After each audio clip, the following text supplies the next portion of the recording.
So first, we hear from Tharman Shanmugaratnam, Deputy Prime Minister of Singapore and Coordinating Minister for Economic and Social Affairs. As he says, there is a middle-class stagnation across a broad range of the advanced economies. And even so, there has not been much catch-up from the developing world due to poor technologies and weak productivity. I think the broad description of the problem is first one of middle-class stagnation across a broad range of the more advanced economies. And second, it has to be emphasized because it's not sufficiently noticed, is the fact that we haven't had much catch-up from most of the developing world with the advanced world. The conventional theories of economic development just haven't played out, with the exception of 4 smaller Asian economies in the 70s and 80s, and now coastal China. But those are exceptions. If you look at Africa, if you look at the broad swath of South Asia, if you look at Latin America, there's been very little movement relative to the frontier. Let's say if you look at American levels of productivity and incomes, and if you look at what's happened since the 60s till now, there's been very little movement, very little convergence from less developed in the direction of, or in catching up with the most developed. Globalization, national economies just haven't played out in the way they should. The source of the problem, we know for the first issue of middle-class stagnation, is weak productivity growth. And that's something which economists on the left and right would agree on, that if you don't have sustained uplift of productivity growth, we're not going to get an uplift of median incomes or incomes of the broad middle. That, I think, we agree on. The source of that problem is that we actually don't have that much disruption happening in our economies. Despite all that's said about Google and Facebook and the latest developments in AI, the spread of new technologies isn't that wide.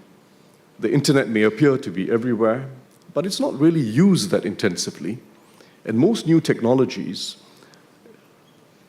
escape the large, small, and medium enterprise sector of most economies, and they escape whole sectors, apart from a few leaders in each sector.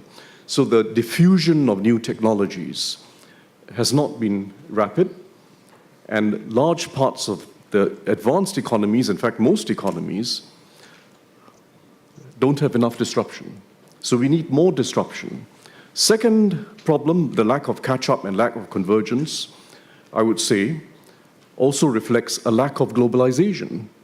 In fact, most of Africa, most of South Asia, most of Latin America is not inserted in the global economy. They are inserted within semi-protected economies, or they're just not part of a market economy. So we need more disruption, more technological innovation, and more globalization, a little contrary to what some of the magazine articles will tell us. But it's only going to work if we have more activist social strategies as well, which is a domestic policy imperative. Because without active social compacts formed through federal and local government initiative and public-private initiatives, it's very difficult for us to sustain an era of greater disruption, because jobs and firms will be disrupted, and to sustain globalization and bring it up to a new level, including a much larger part of the world. Jin Liu is president of Didi Shujing of China.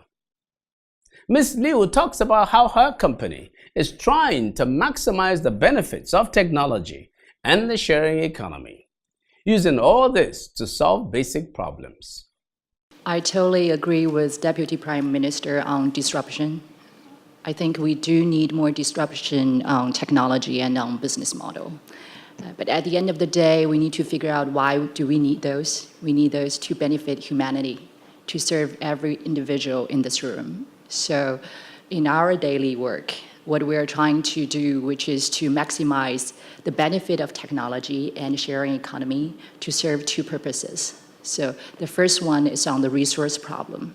That's the problem that's facing all human beings right now on this planet.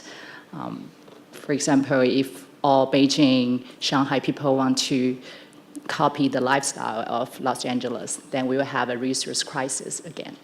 So the sharing economy and the data science we are utilizing today is basically to improve the utilization rate of all the cars, of the road space, of all the energies. So that's the number one point. And I think without this new business model, we cannot imagine what will happen on resource.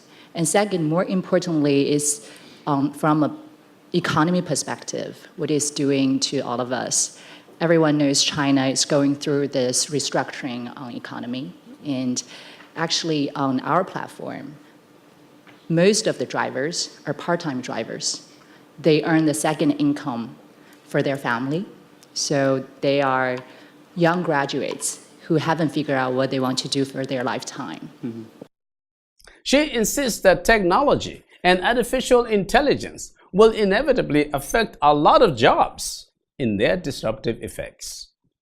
Back to the, the AI, because I think the origination of this topic is about AI and whether it will replace people's job. I think first of all, we all understand that technology will deeply transform people's life. Mark Benioff is the founder, chairman, and CEO of Salesforce. He observes that artificial intelligence is growing at a much faster rate, and that every organization can use artificial intelligence to grow their business. He also emphasizes that inclusive growth is what is needed for social equity in our societies. The biggest, shift on the technology side that we can see happening today is certainly artificial intelligence, and artificial intelligence is growing now at just a much faster rate than ever expected. And it's not just machine intelligence, it's not just machine learning, it's also deep learning and other really incredible new characteristics of artificial intelligence, including vision and object detection and others. But this idea that there's this broad new platform, which is what AI is, it's this incredible new platform that I think that if any of us were to start our companies over again, we would start with the AI as the platform and build up. Today, many of us are including now and building AI within our existing platforms. That's probably true of almost every company that I'm thinking of today that's in the mainstream. And the artificial intelligence is going to have dramatic effects and dramatic changes on our society and dramatically improve not just our healthcare and not just our levels of productivity, but it's also going to be very disruptive. And I think a lot of us realize that it will also create an incredible crisis of equality. And this crisis of equality is going to really shake our society in many different areas. And the crisis of equality that artificial intelligence will bring will, I think, really make us look at some of the foundational aspects of society.